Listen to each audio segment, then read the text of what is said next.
Meu Deus, te agradecemos por um sábado mais que estamos aqui estudando juntos e juntas.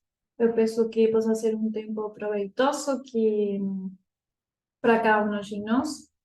Eu peço que o Espírito Santo esteja com cada um de nós, que possamos dar atenção ao estudo e tentar esquecer talvez nossos problemas ou as coisas que temos para fazer, que podamos nos concentrar e que possamos tirar o maior proveito do estudo, cada um de nós. Obrigada por cada uma das tuas bênçãos. Eu peço tudo no nome de Jesus. Amém.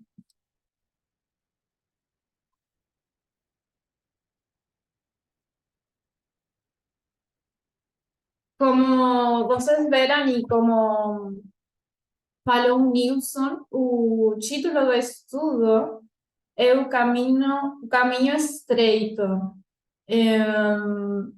Imagino que, ou espero, que todos nós possamos ter assistido a Campal e eu só quero repassar um dos assuntos, obviamente, que falou o ancião Parminder, que é o caminho estreito. E quando ele falou sobre o caminho estreito, que é a primeira visão de Ellen White, uma pessoa do movimento tinha mandado umas perguntas para o ancião Parminder sobre a visão.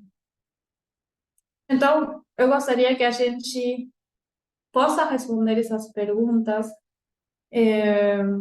porque uma das coisas que ficou bem marcante para mim, que chamou muito minha atenção, que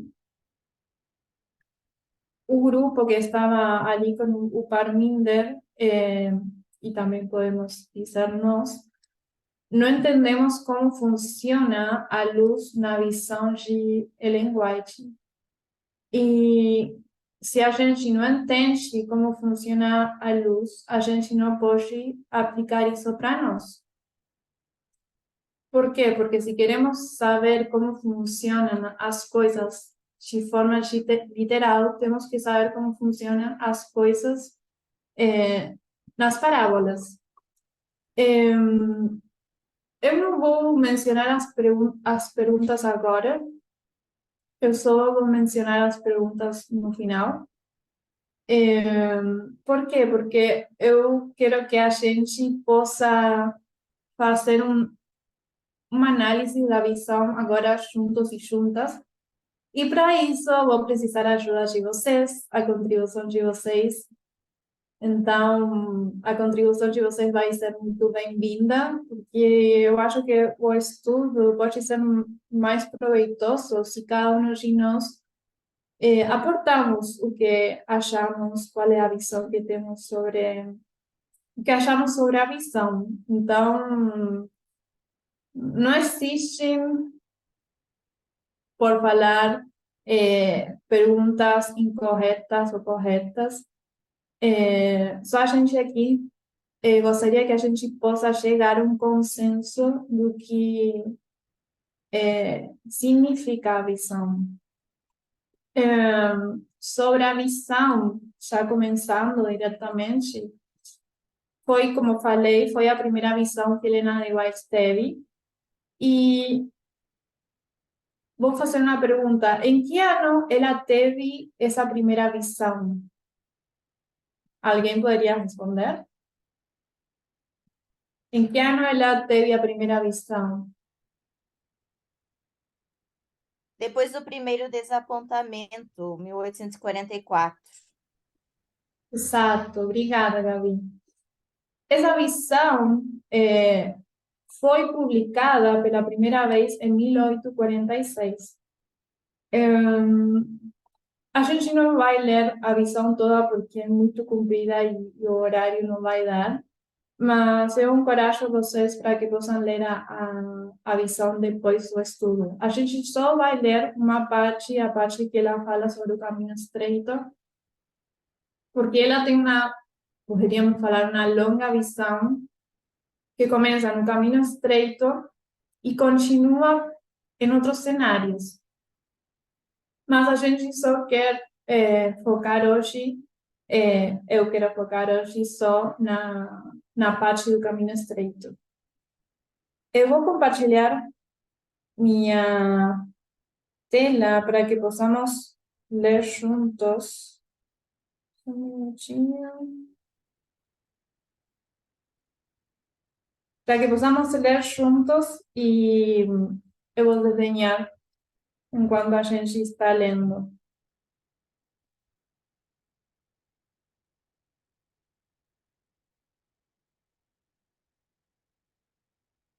Eu vou precisar da ajuda de vocês, não só para comentar, sino também para ler. ¿Alguien podría leer só as primeiras duas orações, as frases?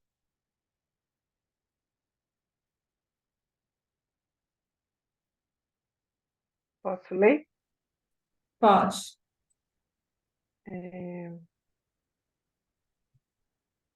Tem uma imagem surda. Ah, Tá. perdão. Eu não consigo tirar. Ah, tá, ok. Enquanto eu estava orando, saiu. Perdão, acho que tirei. Pronto. Tá. Enquanto eu estava orando junto ao altar da família, o Espírito Santo me sobreveio e pareceu-me estar subindo mais e mais alto da escura terra. Voltei-me para ver o povo do advento no mundo, mas não o pude achar. Ok. Obrigada. Como você poderia explicar com suas próprias palavras o que estava acontecendo em forma simples? Hum, A Me visão parece dela, como você imagina. assim. Eu imagino ela sentindo que ela estava indo aos céus, né? Uhum. Parecendo que ela estava subindo cada vez mais alto. E isso foi enquanto ela orava, que ela parece recebe o Espírito Santo. E ela Sim. Uhum. diz que é uma menção interessante que a Terra é escura, que a Terra não é uma coisa boa, né? É obscura, obscura. Então ela vai mais e mais alto, né? Ela está ficando distante da Terra. Exatamente. E tá, desculpa. Tudo bem, sem problemas. Vou ficar com a última frase para começar. Ela fala que ela estava ficando distante, ela estava subindo mais e mais, né? Mais e mais do que a referência que a gente tem é a Terra. Então, ela está vendo a Terra. Ai, perdão. Pronto. Ela está vendo a Terra. Não sou muito boa desenhando, mas acho que vai dar para ver que é na Terra. E ela estava subindo mais, ou seja, ela estava por encima da Terra.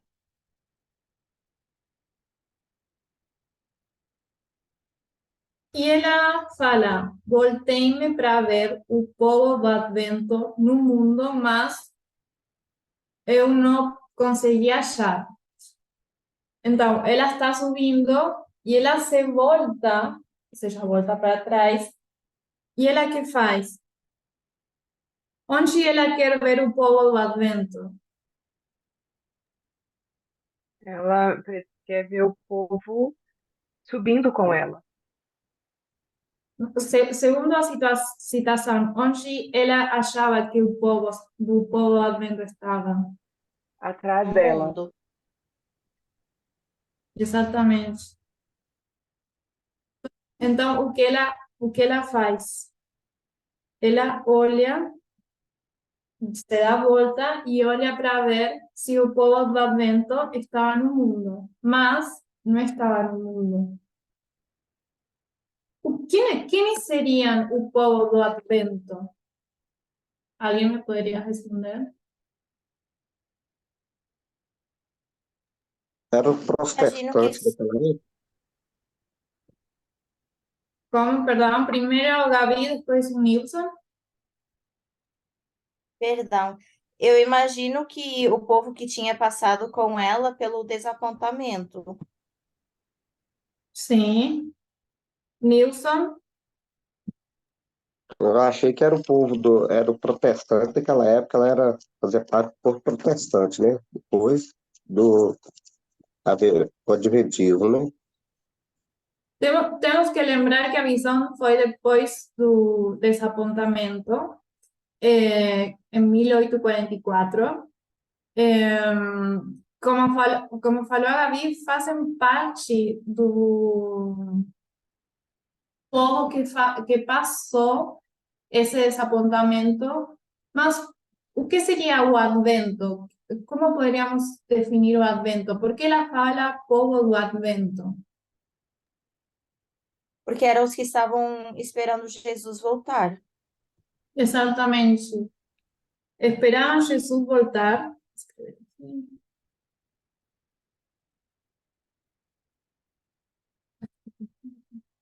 Jesus voltar. Que outra coisa mais podemos falar sobre o povo Advento?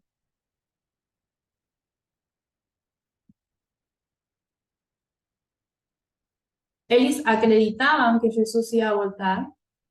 Eles tinham a mensagem de clamor de meia-noite. Sim, a gente vai ver isso um pouco mais para frente enquanto a gente vai lendo. Mas se a gente volta para o grupo, o povo do Advento, nessa época, em que acreditavam?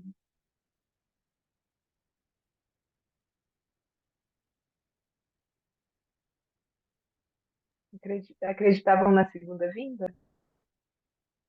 Sim, obviamente, por isso eles estavam esperando Jesus voltar. Eles tinham a mensagem do sábado? Sabe?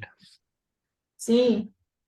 É, talvez um comentário, assim, o mundo cristão, protestante em geral, eles professavam todos, né, acreditar na segunda vinda de Jesus, e o que os mileritas tinham por diferente era que eles acreditavam, eles eram pré-milenialistas, né, eles acreditavam que Jesus ia voltar de forma iminente, e isto é, antes do milênio, né.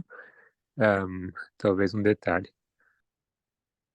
Obrigada. Então, você acha que esse povo do Advento são os mileritas?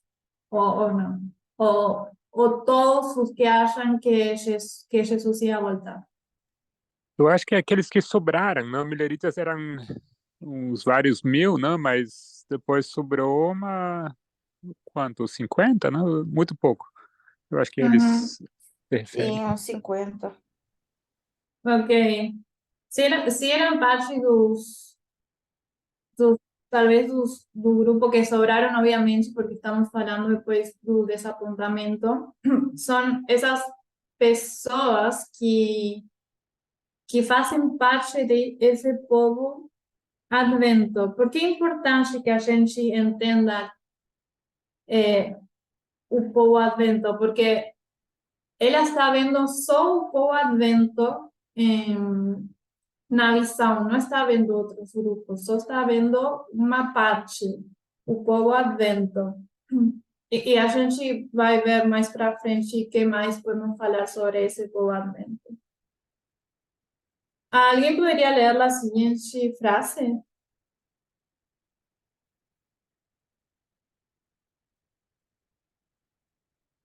Coxinha.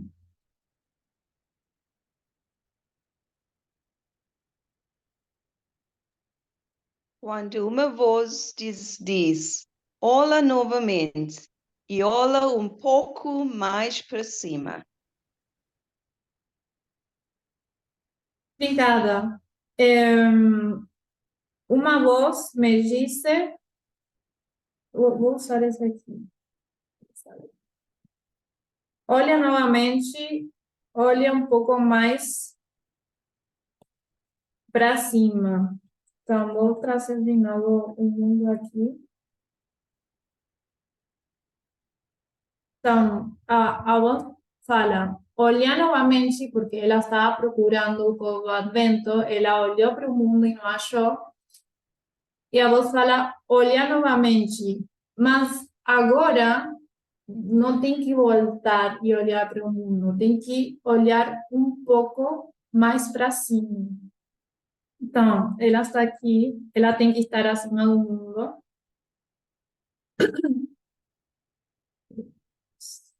Deixa eu carregar o tablet. E ela tem que olhar para cima.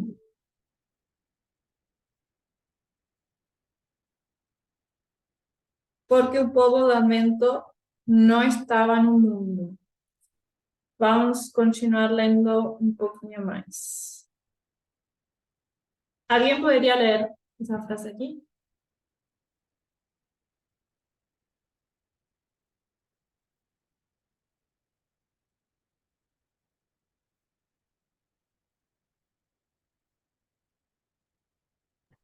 Com isso, olhei mais para o alto e vi um caminho reto e estreito, levantando em lugar elevado do mundo. O povo do advento estava nesse caminho, a viajar para a cidade que se achava na sua extremidade mais afastada. Obrigada. Então, a gente ainda tem um mundo azul.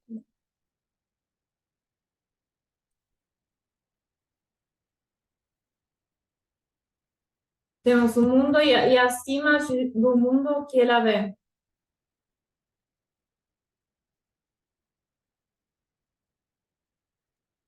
Do Está no advento, texto, no...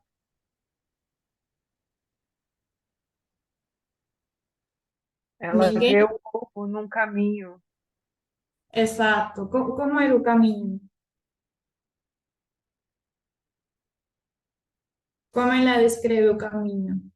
Era É, estreito. pode falar. Tem duas características. Reto reto e e estreito. estreito. Exatamente. Obrigado.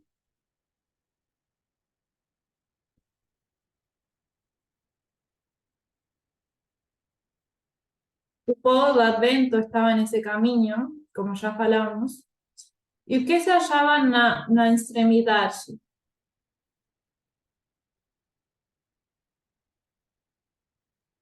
A cidade. Exatamente. Eles estavam viajando para a cidade. Então, eu fala na extremidade que podemos falar que é parte ou o final do caminho. Vou desenhar aqui uma mini cidade, como a gente tem cidades aqui, mas ela estava falando, obviamente, do céu. Então, o povo do Advento estava caminhando, estava nesse caminho.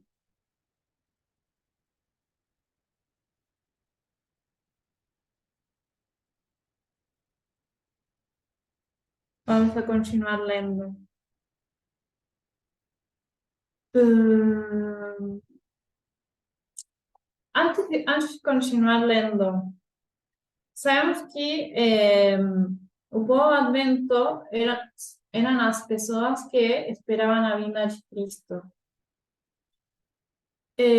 Obviamente eram pessoas que conheciam a Cristo. Então podemos falar que pessoas que não conheciam a Cristo e que não esperavam a vinda de Cristo não podem ser parte desse povo advento. Se a gente lê a citação toda, a visão toda, ela pareciera que está fazendo uma ordem cronológica. Então, quando ela termina de falar sobre o caminho estreito, ela fala dos 144.000.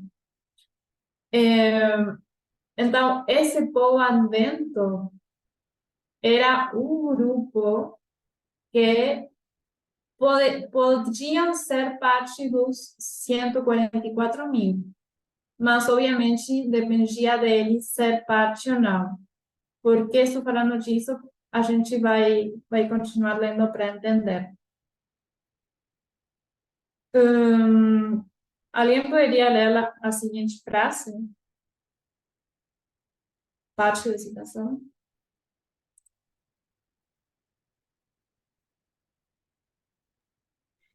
Vou ler. Tinham uma luz brilhante colocada por trás deles no começo do caminho, a qual um anjo me disse ser o clamor da meia-noite. Essa luz brilhava em toda a extensão do caminho e proporcionava claridade para seus pés, para que assim não tropeçassem. Obrigada. Vou trazer esse desenho aqui embaixo.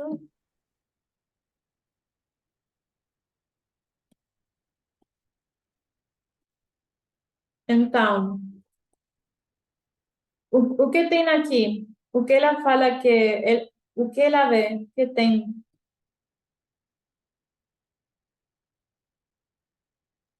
Uma luz brilhante. Uma luz.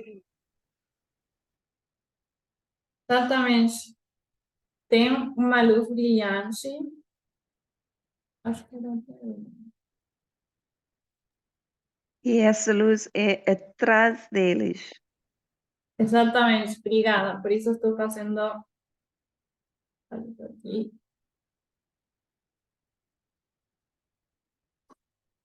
A luz estava atrás de eles, como falou a Gayle. E que era essa luz?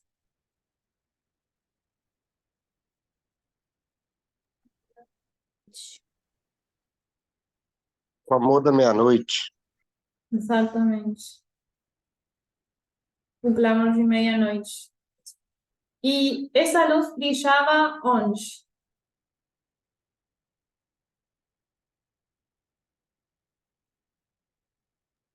Essa luz o quê? Onde brilhava a luz? Todo o caminho. Exatamente. No caminho todo, eles tinham luz. Obviamente, eles tinham luz no caminho todo até chegar à cidade. E que mais fala sobre a luz que brilhava?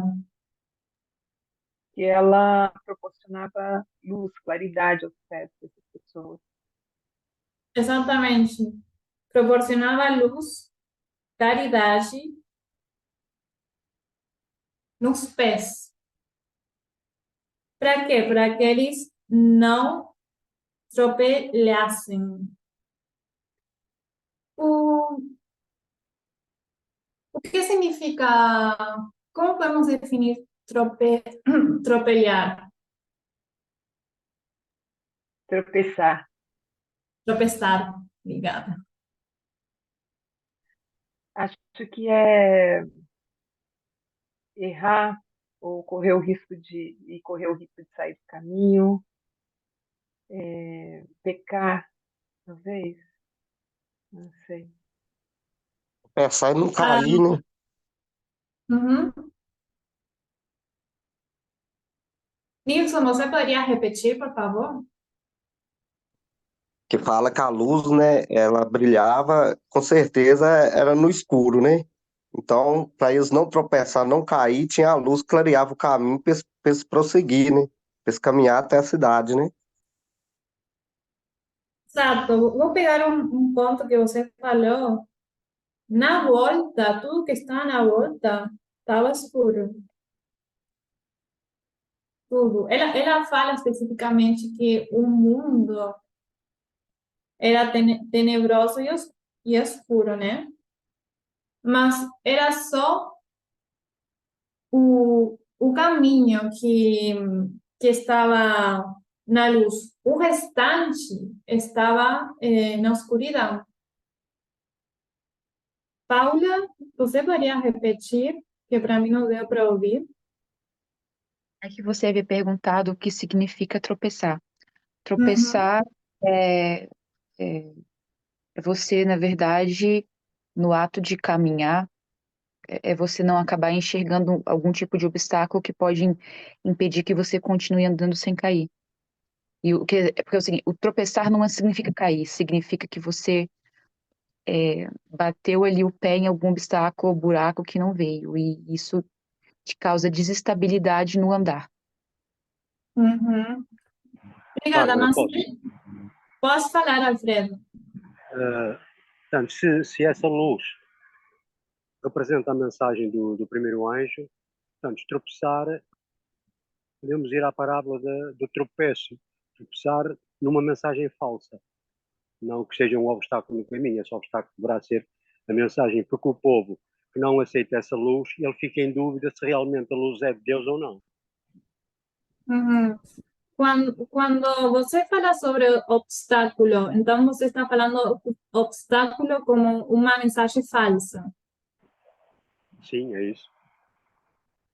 Ok, mas na visão, ela fala que eles poderiam tropeçar com algum obstáculo ou algum objeto?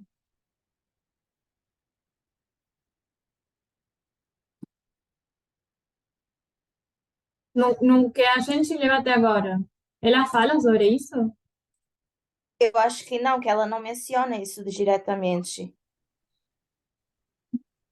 Exato, ela não está falando que no caminho tem um obstáculo e que ao não ter luz, eles não veem um obstáculo, então eles tropeçam e caem. Ela não está falando sobre obstáculo nenhum. Por que estou fazendo essa pergunta? Porque eu fiz essa pergunta para mim mesma e como falei, eu gostaria que a gente entenda e só use o que está na visão. E na visão não fala que eles tropeçam com um obstáculo, ou poderiam tropeçar com um obstáculo. E eu me perguntei, e também pergunto para vocês, para eu tropeçar, preciso ter um obstáculo na frente?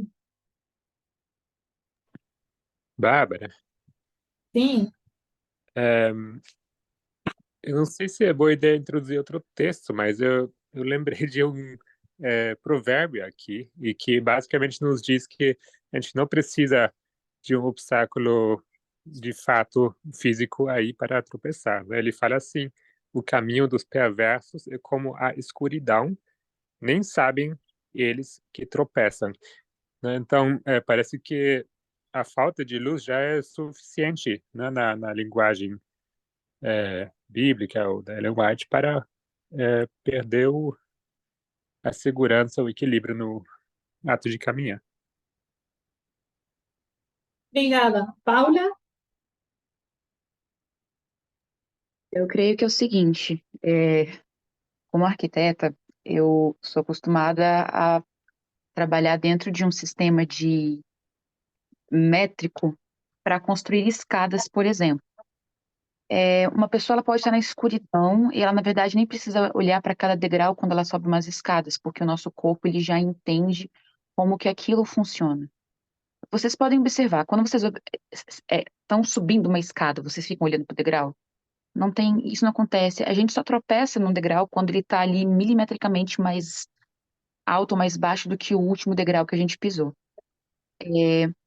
Quando eu falei sobre essa questão de, por exemplo, você tropeçar em alguma coisa, que tem algum obstáculo, coisa do tipo assim, eu estava definindo o que significa tropeçar, porque a pergunta foi, o que que é tropeçar?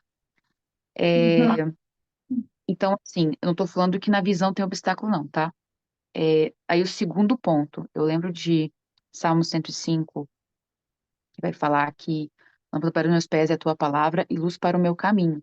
Eu creio como que eles estavam ali num caminho estreito, num caminho que estava levando lá para a cidade, eu creio que a falta de luz poderia não acabar mostrando que a gente acaba entendendo também que é um caminho reto, né? Eu não acho que os caminhos de Deus eles são retos assim. Então eu creio que a luz ela acaba servindo mais para mostrar e identificar o caminho, entende? Não que vai ter algum obstáculo. Eu acho que é mais uma questão de você não ter luz, e aí você cai do caminho porque você não está conseguindo enxergar o caminho. Obrigada pelo exemplo. Gostei muito o exemplo das escadas. Porque a gente vai olhar mais para frente. Eu não quero adiantar, né? Mas gostei do exemplo de que quando você sobe as escadas, você não olha para o próximo degrau. Gostei disso. É, eu vou explicar por que gostei disso depois. Mas sim, como falaram Gabriel e Ana Paula, o texto não fala que tem um obstáculo, um objeto, uma pedra ou qualquer coisa que fosse para eles caírem. A única coisa pelo qual eles podem cair é porque eles não têm luz. Não ter luz é suficiente para eles tropeçarem. Exato, como falou a Carla, poderiam tropeçar com os próprios pés. Sim, é uma coisa que também veio na minha mente. Você não precisa ter um obstáculo, um objeto para você tropeçar. Então, o obstáculo, que não estou falando obstáculo igual a objeto, era ficar sem luz. Porque, como falei, na volta, eles só tinham escuridão. Era só a luz do clamor de meia-noite que era o único lugar que proporcionava luz. Na volta era toda escuridão. Vamos continuar lendo. Alguém poderia ler a seguinte frase?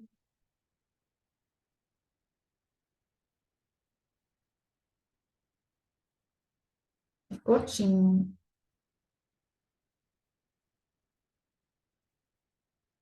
Ninguém? Se conservavam um olhar fixo em Jesus, que se achava precisamente diante deles, guiando-os para a cidade, estavam seguros. Vou voltar aqui no desenho.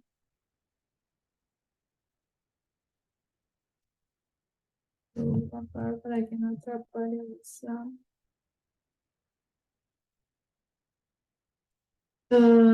Lara, Lara ou Pedro, vocês querem falar?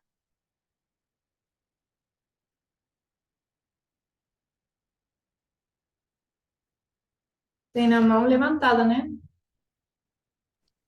Sim, eu queria falar uma coisinha que era não esquecer, né, que o caminho fica numa altura e cair, no caso, tropeçar pode também significar cair dele. Ou seja, dá para entender que é um caminho do qual você pode cair para um abismo, dizer assim.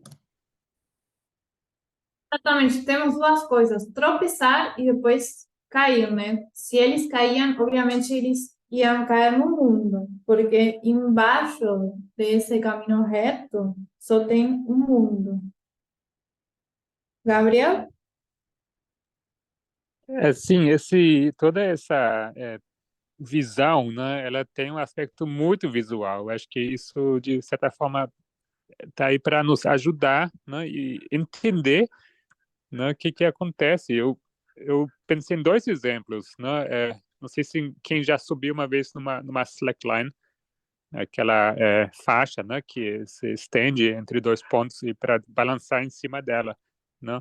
Ou talvez algum exercício, né? Ontem estava fazendo um exercício de yoga que envolvia equilíbrio, né? E o fato de você fixar seu olhar em algum ponto específico fixo te ajuda a manter o equilíbrio, né? Então, em ambos os casos, não tem obstáculos no caminho, mas a sua própria falta, né, de equilíbrio faria você tropeçar, né? Então, olhar fixamente em algum ponto e ajuda o corpo, né, manter o equilíbrio. Achei isso interessante que ela basicamente fala aqui, né, desse ponto fixo, né, Que o que é Jesus, não? Ou a luz. Peraí. Essa luz brilhava. É, Uhum. pode falar. Ela Ô, falava que... Bárbara, posso... Pode falar. Perdão. É que, só pegando o gancho do Gabriel, eu imagino também que esse ponto de equilíbrio é importante, porque eles estão no caminho muito estreito. Então, eu imagino, assim, visualmente, de que se eles estão nesse caminho bem estreito, eles precisam desse ponto fixo para se equilibrarem ao longo do caminho. E eu imagino que a mensagem do Clamor da Meia-Noite seja para eles esse ponto fixo para não se desequilibrarem nesse caminho tão estreito. O ponto fixo, você fala que o clamor de meia-noite, né? Ah, Por que é que estou te assim, perguntando? Uhum. na visão, fala da luz do clamor da meia-noite, mas também fala de Jesus que é diante dessas pessoas. Então, a luz vai brilhando, mas talvez eles tenham os olhos fixos em Jesus, né? Exatamente, eles têm os olhos fixos. Eu vou colocar em amarelo porque vou fazer referência a que Jesus é outra luz. Esse aqui é Jesus. Por quê? Porque o clamor de meia-noite está atrás de eles. Eles não podem avançar, obviamente, olhando para trás, que seria o clamor de meia-noite. E falando do clamor de meia-noite, a luz que está atrás deles, que seria essa aqui, a luz essa é fixa. A gente não sabe como, onde começa essa luz do clamor da meia-noite, no sentido de que eu não sei se antes disso ela estava olhando os outros marcos. Não temos mais informação sobre isso. Mas a luz, o clamor de meia-noite é uma luz fixa. E essa luz iba iluminar o caminho todo. A luz, como vocês falaram, eles tinham que conservar o olhar fixo em Jesus. Eu falei que Jesus é uma luz, né? Jesus não estava fixo. Era uma luz que caminhava diante deles. E era a luz que estava guiando eles para a santa cidade. E se eles mantinham a luz, o olhar fixado em Cristo, fala que eles ou elas, estavam seguros. Então, era um requisito que eles também olhassem fixo para não perder o equilíbrio no caminho estreito em Jesus. Vamos continuar lendo.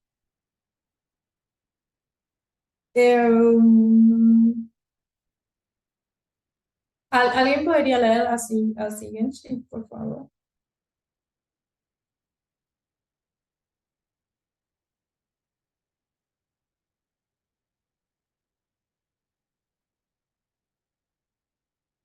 Antes de alguien leer, Gabriel, ¿puedes comentar y después leer, por favor? Eu posso o quê, perdão? Você tem a mão levantada, né? Esqueci de baixar, desculpe. Não tem problema, não. Você poderia ler, por favor? Claro. Aonde? Tá. Mas logo alguns ficaram cansados e disseram que a cidade estava muito longe e esperavam nela ter entrado antes. Então Jesus os animava, levantando seu glorioso braço direito, e de seu braço saía uma luz que incendia sobre o povo do advento, e eles clamavam: Aleluia. Obrigada. Então, ela fala que logo, ou seja, rapidamente que eles estavam caminhando, ficaram cansados. E se a gente lê a versão em inglês, utiliza outra palavra talvez mais específica, que significa estar muito cansado depois de trabalhar pesado por muito tempo.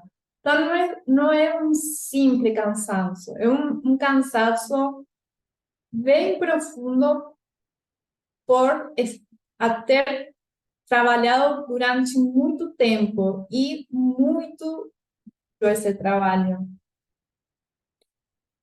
Então, ela fala que eles estão exaustos, talvez seria a melhor definição, logo depois de ter caminhado pelo caminho.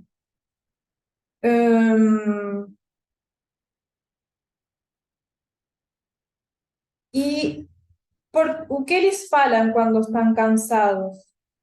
O que eles reclamam? Porque é um reclamo. Que a cidade estava muito longe, né?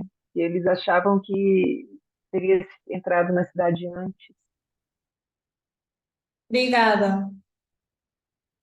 Será que eles estão vendo a cidade? Na verdade, não vou fazer essa pergunta porque é um pouco... eles estavam cansados porque eles já tinham caminhado. A gente não pode falar que eles estavam vendo a cidade no final. Essa informação a gente não tem na visão. Mas eles sabiam que no final, na outra extremidade, eles tinham uma cidade.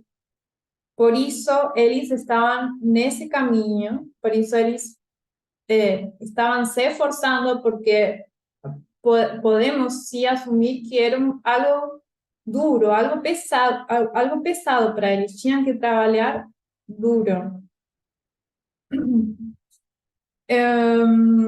E o que fez Jesus quando essas pessoas começaram a falar a cidade está muito longe, a gente já tem caminhado muito, a gente achou que íamos entrar antes. O que faz Jesus? Está no texto. Então, Jesus animava eles e depois ele levanta seu glorioso braço direito.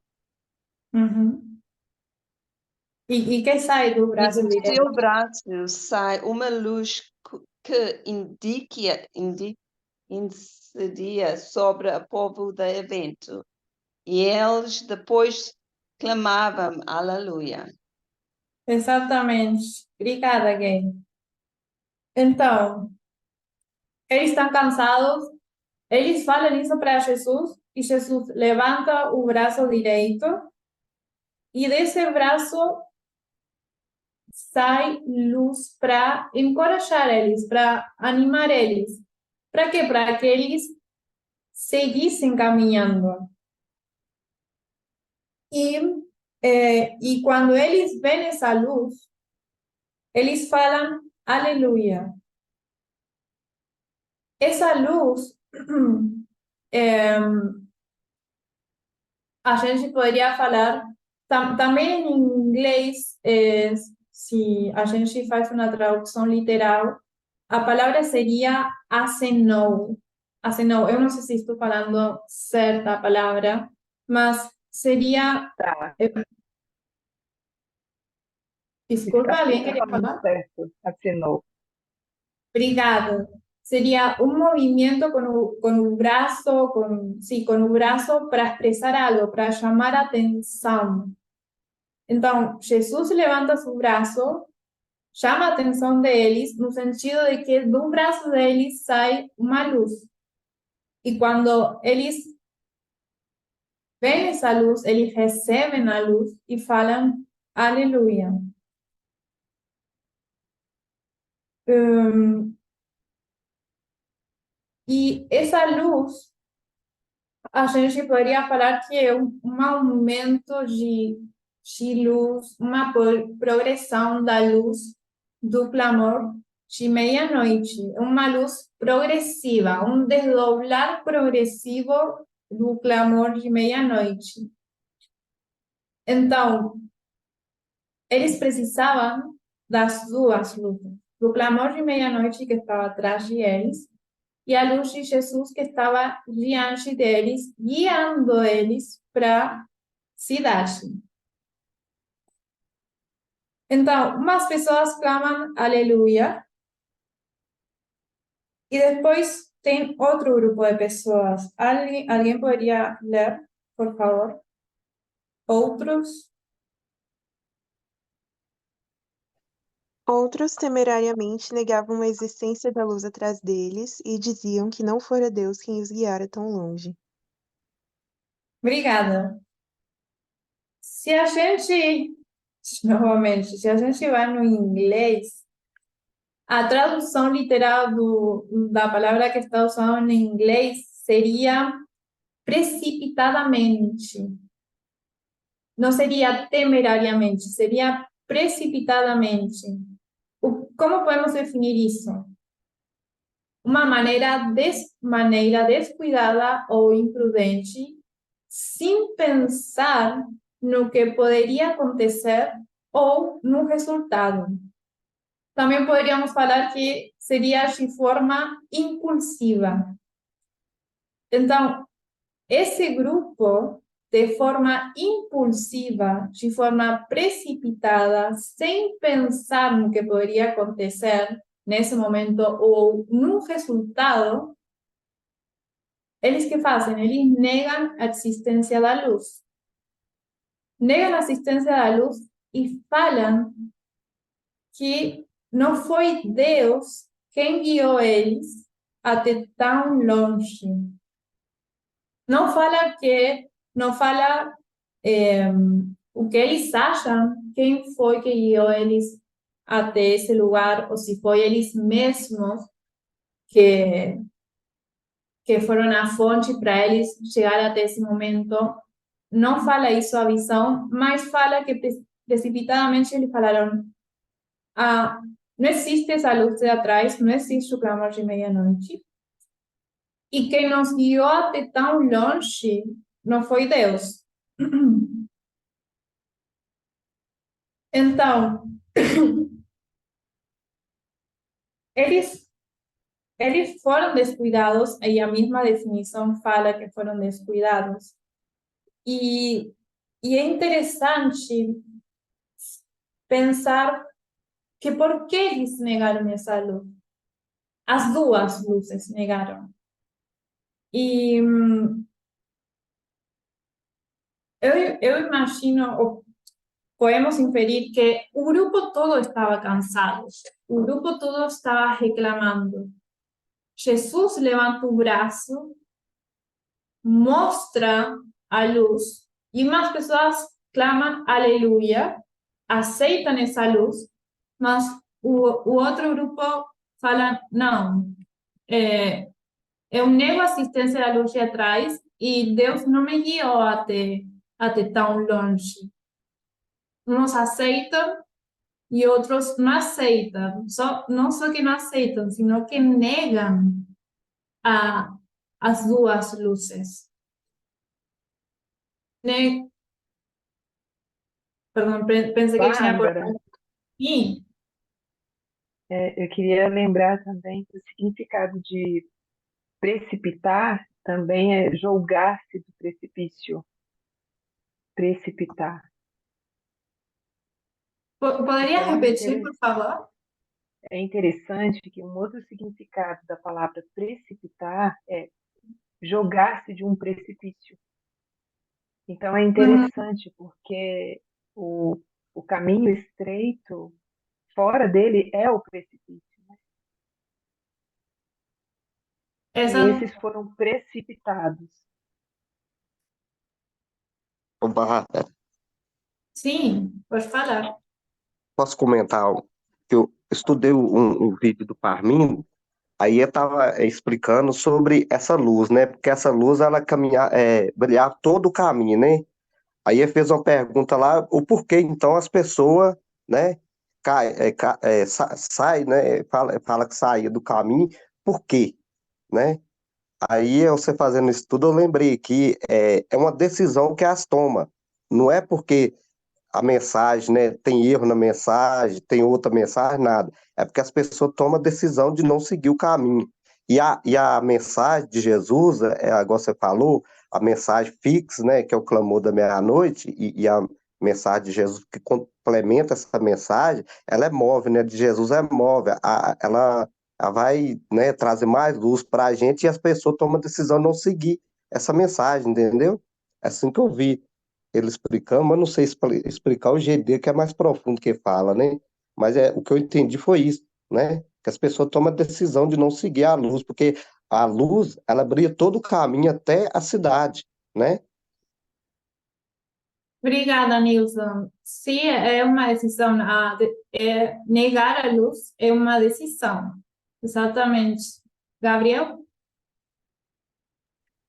Eu estava pensando aqui, a gente tem, talvez deve imaginar dois pontos de vista, né? Um é da Ellen White, que está tendo uma visão, vamos dizer, de um ponto é, neutro, né? Que está observando essa cena. E ela entende, ela enxerga que essa luz alcança a Nova Jerusalém, né? Mas também tem as pessoas que estão no caminho, né? Nessa caminhada, porque se eles estivessem enxergando claramente a cidade, porque está tudo iluminado, não se faria necessário que Jesus brilhasse outra luz na frente deles, né? Já que está tudo iluminado mesmo. Então, eu acho que a experiência desse povo que está caminhando no caminho estreito eles têm uma visão limitada, curta, né? Que precisa que diante deles tenha assim uma luz os guiando. Concordo que temos, só um minutinho, concordo que temos duas visões, no sentido de duas perspectivas. Ela olhando e vendo o cenário todo, vendo a luz que iluminava o caminho todo, vendo a cidade na extremidade, e depois temos a perspectiva das pessoas que estavam no caminho. O que eu imagino, o que eu imagino pela visão, o que ela escreveu, eles viam que tinham claridade no caminho, nos pés. Os pés, eles sabiam que, obviamente, tinha luz. Mas por isso eu falei que a gente não sabe se eles, no final, estavam vendo a cidade toda iluminada. A gente não sabe isso, então a gente não pode falar, não, se eles estavam olhando, eles sabiam que no final estava a cidade porque eles estavam vendo. Eu imagino que, não sei se estavam vendo ou não, mas a gente não tem essa informação. Mas eles sim estavam esperando que no final eles entrem na cidade. Eles sabiam que no final estava a cidade. Não estavam vendo, mas eles sabiam que estava. Lara ou Pedro, vocês queriam falar? Sim, eu tinha um pontinho que eu queria, estava aqui pensando, né? Primeiro, acho que você já estabeleceu que tem um cansaço envolvido, porque ela fala de cansaço, da espera e tal. Então, isso já indica que as pessoas estão baixo de algum tipo de estresse. Você está nesse caminho e não significa que é um caminho super legal, tudo de bom. Não, requer, como você estava falando, um esforço. Tá isso aí. Depois está o segundo, que é que todas as pessoas estavam cansadas e não era suficiente a luz atrás.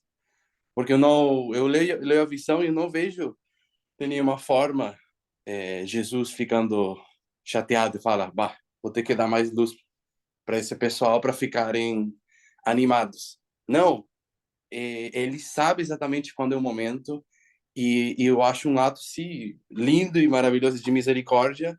Eu vou continuar estando aqui na frente e quando for necessário eu vou dar outra luz crescente, né? Que é uma continuação da luz, como você estava falando, uma progressão, um desdobramento da luz anterior. Enfim, daí eu pensei numa possibilidade que era de que essa luz que Jesus estava levantando tivesse aparentemente algum tipo de conflito com a anterior e por isso algumas pessoas terminam não achando, talvez achando sentido ou não gostando, porque diz que quando levantou a mão, repentinamente outros não gostaram da luz da trás e a rejeitaram. Então não sei se tem algo a ver essa rejeição com o fato de que a luz que Jesus levantava talvez não, sei lá, não encaixava. Essas seriam possíveis respostas, né? Isso seria já tentar responder a pergunta que eu fiz antes, que você também tem. Por que eles, se tinham a luz, se o caminho estava iluminado, por que eles negam a assistência da luz? Se o caminho estava iluminado, o que foi o que levou eles negar a assistência da luz do clamor de meia-noite e a luz de Jesus? E a gente pode falar isso, que viram algo que estava em conflito com a luz do clamor de meia-noite e por isso rejeitaram. Mas isso seriam possíveis respostas que a gente poderia ter para tentar responder essa pergunta.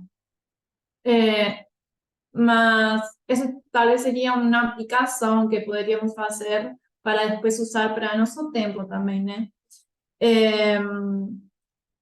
Mas só hoje queria me concentrar no análise e também daria para outro estudo, na verdade, porque agora hoje não vamos chegar para fazer isso, para aplicar para nós o que faz com que as pessoas, mesmo tendo a luz do clamor de meia-noite, mesmo tendo a luz de Jesus, que encoraja eles, que motiva eles a continuar caminhando, eles rejeitam. Gayle, você queria falar?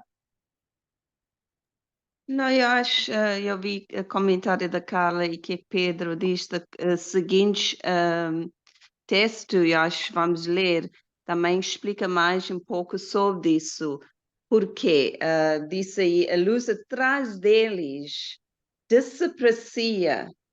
Então, deixando os pés deles densas, trevas, de modo que aí eles tropeçavam. Então, aí, vendo por que realmente eles começaram a tropeçar, eles deixam a luz começar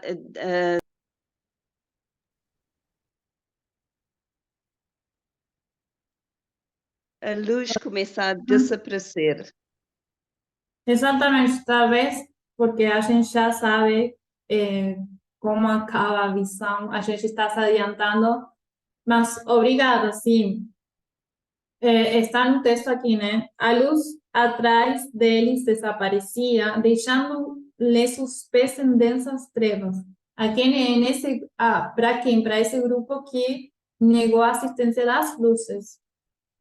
De modo que eles tropeçavam e, perdendo de vista o sinal e a Jesus, eles caíam abaixo, eles caíam para um mundo tenebroso e impio. Então, como vou pegar um ponto que fez Nilson antes, essas pessoas escolheram negar a luz. E quando eles fazem essa escolha, a luz desaparece num instante. Nesse instante, eles ficam em trevas, eles tropeçam, eles dão passos em falso e se nenhuma das luzes, eles caem no mundo. E quando eles percebem que não tem mais luz, é tarde demais, porque é quando eles tropeçam e eles caem. Não tem tempo para para dizer, não tenho mais luz, então o que eu posso fazer? Não, no mesmo momento, eles tropeçam e eles caem. Sem luz, não podem continuar avançando no caminho. Então, como podemos definir quais são as condições para ter luz? Porque a luz não é permanente. A luz, para que eles tenham luz, tem que ter condições. Quais são essas condições?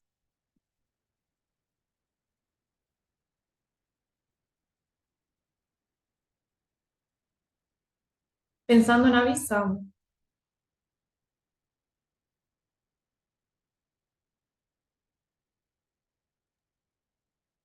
É se esforçar para seguir no caminho.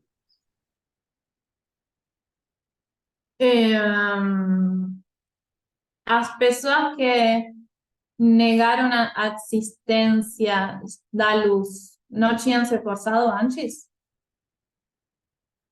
Sim, Exato. Tinham se esforçado e por isso também estavam cansados. Então, o esforço, poderíamos falar que é uma condição, mas por que eles deixaram de se esforçar? Ficou cansado para olhar para a luz, quem era Jesus, no caminho à frente. Eles estavam cansados, talvez estou fazendo mal a pergunta. Por que os que se precipitaram deixaram de ter luz? Por que eu ficaram acho em que, trevas? eu acho que eles tomou decisão de não seguir esse caminho, né? Essa luz. Des- Por Antes, negligência da antes luz? de seguir, antes de seguir, o que você tem que aceitar? A Eles negavam a mensagem. existência da luz, Você né? precisa aceitar a luz. Exatamente, você precisa aceitar a existência da luz. E não é só seguir a luz. Antes de seguir a luz, você tem que aceitar o que fizeram os que se precipitaram. Eles negaram a existência da luz. Então, eles negaram e ficaram em trevas. O outro grupo, em comparação e contraste, obviamente, eles continuaram aceitando que a luz que estava atrás dele e o aumento da luz de Jesus. Então, Bárbara, sim, pode falar. eles criam nessa luz, né? Aceitar só por aceitar, eles criam que na importância dessa luz, uma questão de fé, né? Poderíamos falar que uma questão de fé, talvez seria adicionar mais um ingrediente na visão, mas eu queria ir no simples, porque depois a gente pode fazer, ter essa resposta, né, que por fé eles aceitavam que existia a luz. Mas, em forma simples, a condição para eles ter luz era que eles aceitassem que a luz existia, que tinha uma luz atrás, que era o clamor de meia-noite, aceitar que eles tinham essa luz, e aceitar que eles tinham mais luz de Jesus e que era Jesus quem estava guiando eles. Porque o grupo que ficou em trevas, eles falaram: Deus não foi que nos guiou até tão longe. Então, o outro grupo sim acreditava que foi Jesus quem guiou eles até tão longe.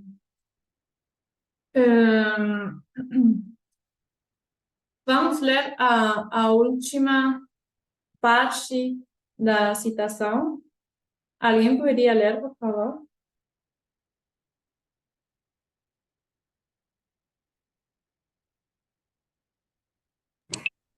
Logo ouvimos a voz de Deus semelhante a muitas águas, a qual nos anunciou o dia e a hora da vinda de Jesus. Os santos vivos, em número de 144.000, reconheceram e entenderam a voz, ao passo que os ímpios julgaram fosse um trovão ou terremoto. Ao declarar Deus a hora, verteu sobre nós o Espírito Santo, e nosso rosto brilhou com o esplendor da glória de Deus, como aconteceu com Moisés na descida do Monte Sinai.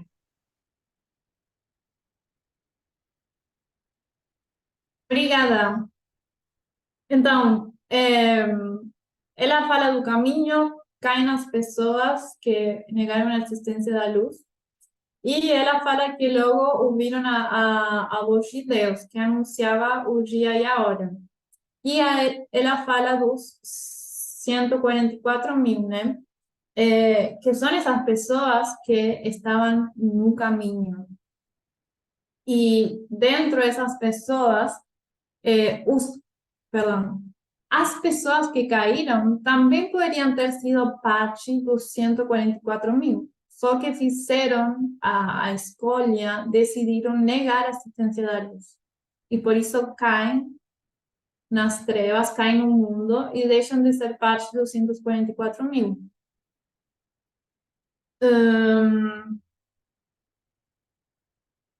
O caminho não só tem...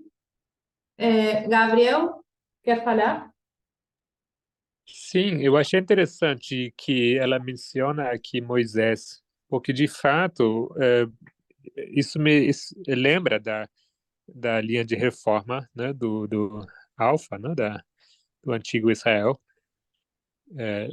outras linhas de reforma também, né, onde eles tinham passado por experiências, manifestações de Deus, né, atravessaram o mar, teve essas pragas, e em todos os casos, logo depois eles começaram a duvidar, né, dessa história recente, que eles tinham plena convicção, eles viam com seus próprios olhos que Deus estava agindo, né? E ao mesmo tempo, né, em alusão a essa luz que Deus ilumina na frente deles, eles também tinham várias experiências ao longo dessa jornada durante através do deserto, né? Inúmeros milagres, eles venceram vários inimigos, né? Ou seja, me parece muito paralelo com as outras histórias que nós temos, né? Essa experiência toda. Pode achar muitos paralelos, né? E é bom achar esses paralelos. Obviamente, sempre a regra é primeiro entender o texto que estamos lendo e depois sim poderíamos fazer paralelos, comparar com outras histórias, aplicar isso talvez no nosso tempo. Obrigada pelo comentário, Gabriel. Vou avançar um pouquinho mais porque o tempo está indo embora e eu não quero me passar muito do tempo. A experiência toda, como falamos, eles têm, perdão, estava vendo que estou sem tempo. A dificuldade que eles têm, falamos que o caminho é estreito, mas na experiência, a dificuldade que também podemos ver é que a luz tem o próprio ritmo.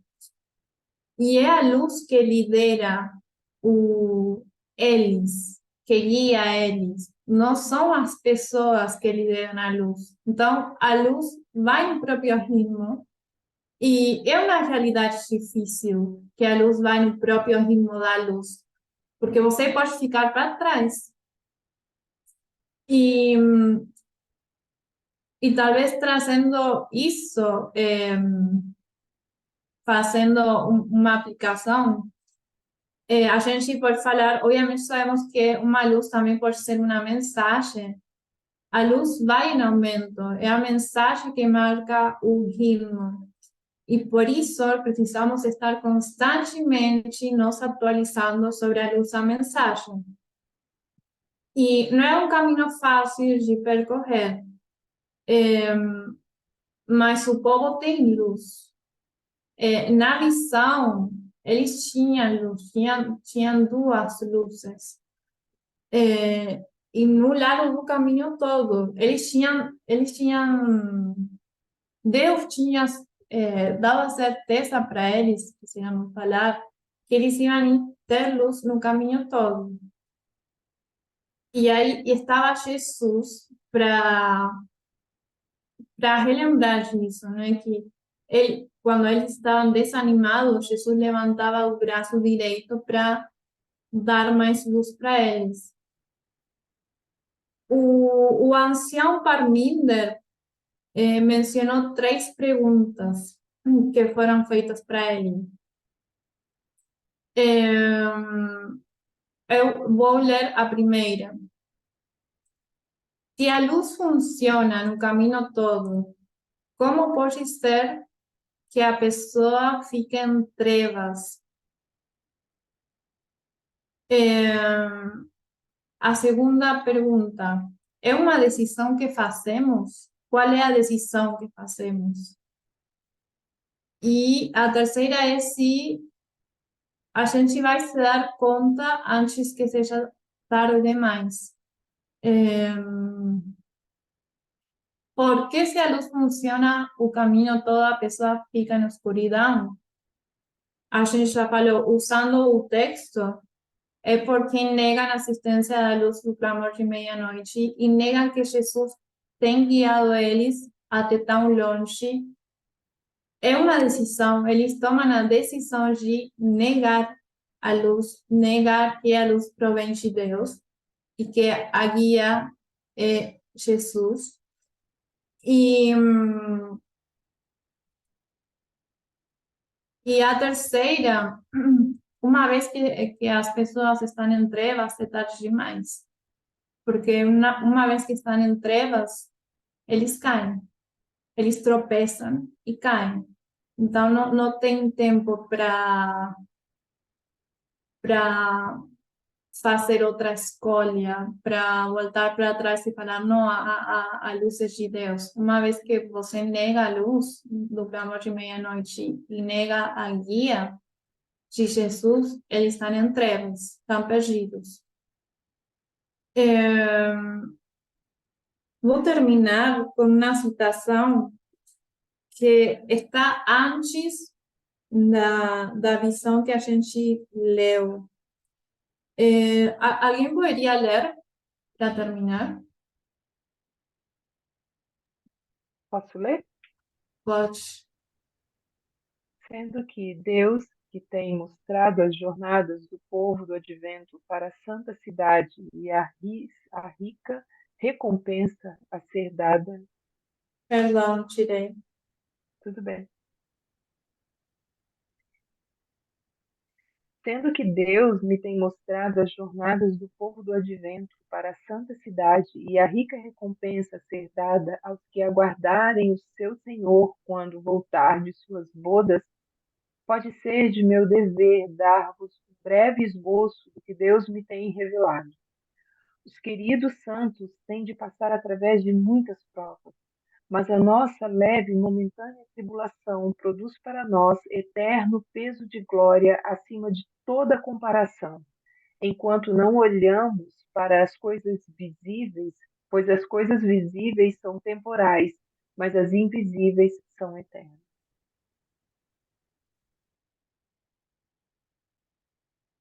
Obrigada. Só para comentar um pouquinho, ela fala, as nossas angústias para nós produzem eterna glória. O caminho não era fácil, o caminho era difícil, mas ela fala, isso vai produzir peso de glória se a gente faz o quê? Se não olhamos para as coisas visíveis, porque são temporais, e olhamos para as coisas invisíveis que são eternas. A visão dele, White, que a gente acabou de estudar, se mostra como algo visível na teoria, mas na prática é invisível para nossos olhos. Por isso, entendendo o literal, vamos entender o espiritual. Ela fala no final que quando, e sei que vocês vão lembrar também, que quando ela voltou da visão, todas as coisas para ela pareciam mudadas. E ela se sentia triste, estava angustiada, porque ela já via o mundo de outra forma. Para ela não era o mesmo mundo. Por quê? Porque ela tinha visto um mundo melhor e o mundo que ela estava vendo nesse momento, agora a Terra, não tinha mais valor para ela. Por quê? Porque ela já tinha visto o invisível, que era o céu. Vamos terminar com uma oração.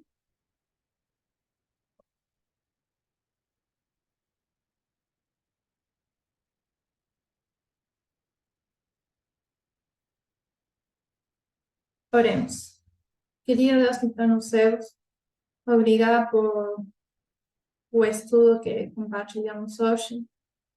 Eu peço que embora a gente lembre de coisas que a gente já estudou, que a gente possa voltar para esses estudos, possamos rever os significados das histórias, não só nos escritos de Ellen G. White, também, sino na Bíblia, para entender por que estão esses textos, qual é o propósito original para conseguir aplicar isso para nós, porque isso é parte da luz que a gente tem, e é parte da luz que a gente tem que aceitar e pôr em prática também em nossas vidas. Que possamos lembrar que para ter glória, para ter peso de glória, a gente precisa deixar de olhar para as coisas visíveis, porque são temporais, e começar a olhar para as coisas invisíveis, que são eternas. O caminho é difícil, mas a gente tem segurança de que a gente vai ter luz até o final, que sempre possamos aceitar a existência da luz para o clamor de meia-noite, a luz de Jesus que nos guia até a cidade, até o céu, para que cada um de nós possamos ser salvos, mas que entendamos e sejamos conscientes de que isso é uma decisão nossa. Eu peço que o Senhor possa estar com cada um de nós no restante do sábado, em nome de Jesus. Amém.